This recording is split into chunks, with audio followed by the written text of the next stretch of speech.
ഗസയിലും west ബാങ്കിലും നരനായാട്ട് തുടർന്ന Israel മാധ്യമപ്രവർത്തകർ ഉൾപ്പെടെ 2 പേരെ ഗസയിൽ ഇന്ന് ഇസ്രായേൽ കൊലപ്പെടുത്തി. 8ഉം 10ഉം വയസ്സുള്ള 2 കുട്ടികളെ ഡ്രോൺ ആക്രമണത്തിലൂടെ ഇന്നലെ ഇസ്രായേൽ കൊലപ്പെടുത്തിയിരുന്നു. വെസ്റ്റ് ബാങ്കിലും 2 ഫലസ്തീനികൾ കൊല്ലപ്പെട്ടു. രണ്ടാം ഘട്ട ഗസ വെടിനിർത്തൽ ചർച്ച ഉടൻ ആരംഭിച്ചേക്കുമെന്ന് ഖത്തർ അറിയിച്ചു. അവശേഷിച്ച 2 ബന്ദികളുടെ മൃതദേഹ കൈമാറ്റം ഉടൻ നടന്നേക്കുമെന്നും റിപ്പോർട്ട്. അതേസമയം US president Donald Trump Israel പ്രധാനമന്ത്രി ബെന്യാമിൻ നെതന്യാഹുവിനെ വൈറ്റ് ഹൌസിലേക്ക് ക്ഷണിച്ചിട്ടുണ്ട്. നിലവിലുള്ള അഴിമതി കേസുകളിൽ പ്രസിഡന്റ് ഇസാക് ഹെർസോഗിനോട് മാപ്പ് അഭ്യർത്ഥിച്ച ശേഷം നെതന്യാഹു ആദ്യമായി തെൽ-അവീവ് ജില്ലാ കോടതിയിൽ ഹാജരായി. നെതന്യാഹുവിന് മാപ്പ് നൽകരുതെന്നാവശ്യപ്പെട്ട ഇസ്രായേലിൽ പ്രക്ഷോഭം ശക്തമാണ്.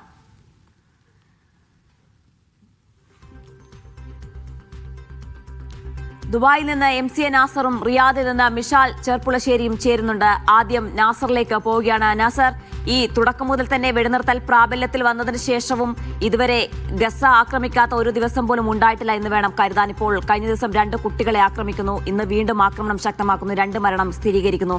എന്താണ് ഇപ്പോഴത്തെ സാഹചര്യം? ഗസയിലെ ഇപ്പോഴത്തെ അവസ്ഥ എന്താണ്?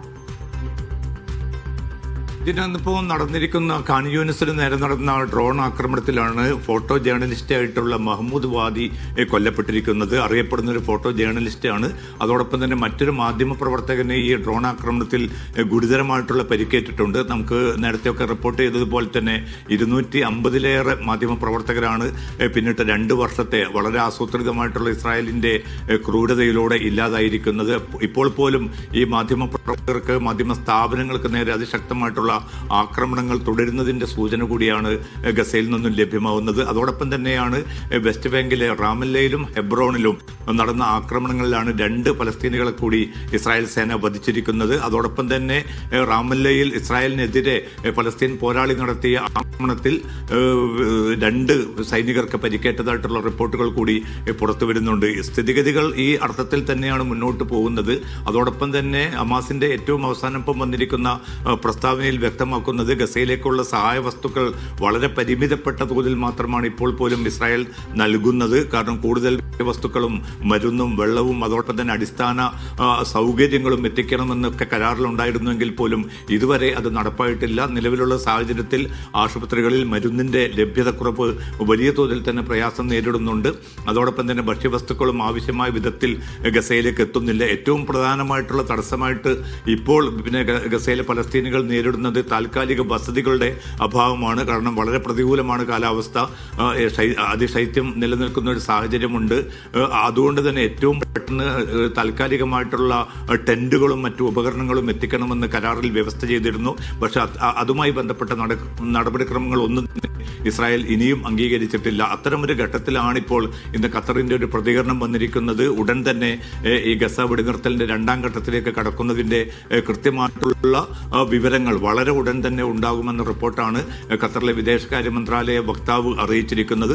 അതുമായി ബന്ധപ്പെട്ട് വെടിനിർത്തൽ ചർച്ച കഴിഞ്ഞു. വെടിനിർത്തലിന് ശേഷവും നമ്മൾ കണ്ടതാണ് തുടർച്ചയായ ആക്രമണം. അതിനുശേഷം എത്രത്തോളം പേർ അവിടെ കൊല്ലപ്പെട്ടു എന്ന് നമ്മൾ കണ്ടതാണ്. ഒപ്പം ഈ ഖത്തർ എന്താണ് പറയുന്നത്? 2ാം ഘട്ട ചർച്ചയ്ക്ക് മുന്നോടിയായി എന്തൊക്കെ കാര്യങ്ങളാണ് അവിടെ തീരുമാനിക്കുന്നത്? ഈ ഹമാസ് എന്താണ് ഈ വിഷയത്തിൽ പ്രതികരിച്ചിട്ടുള്ളത്? ജീന, നേരത്തെ റിപ്പോർട്ട് ചെയ്തതുപോലെ തന്നെ കഴിഞ്ഞ മാസം ഒക്ടോബർ 10 ഈ വെടിനിർത്തൽ കരാർ പ്രാബല്യത്തിൽ വന്നിരിക്കുന്നത്. ആ വെടിനിർത്തൽ കരാർ പ്രാബല്യത്തിൽ വന്നിപ്പോൾ ഡിസംബർ 2 എത്തി നിൽക്കുന്ന ഒരു ഘട്ടത്തിലും ഹമാസിന്റെ ഭാഗത്തു നിന്ന് പറഞ്ഞിരുന്ന എല്ലാ വ്യവസ്ഥകളും ഏറെക്കുറെ അവർ പാലിച്ചിട്ടുണ്ട്. ഇനി ബന്ദികളുടേതായിട്ടുള്ള മൃതദേഹങ്ങളിൽ 28 എണ്ണത്തിൽ 26 എണ്ണവും കൈമാറി കഴിഞ്ഞു. ഇനി 2 പേരുടെ മൃതദേഹം കണ്ടെത്തിയതായിട്ടുള്ള റിപ്പോർട്ടുകൾ പുറത്തു വരുന്നുണ്ട്.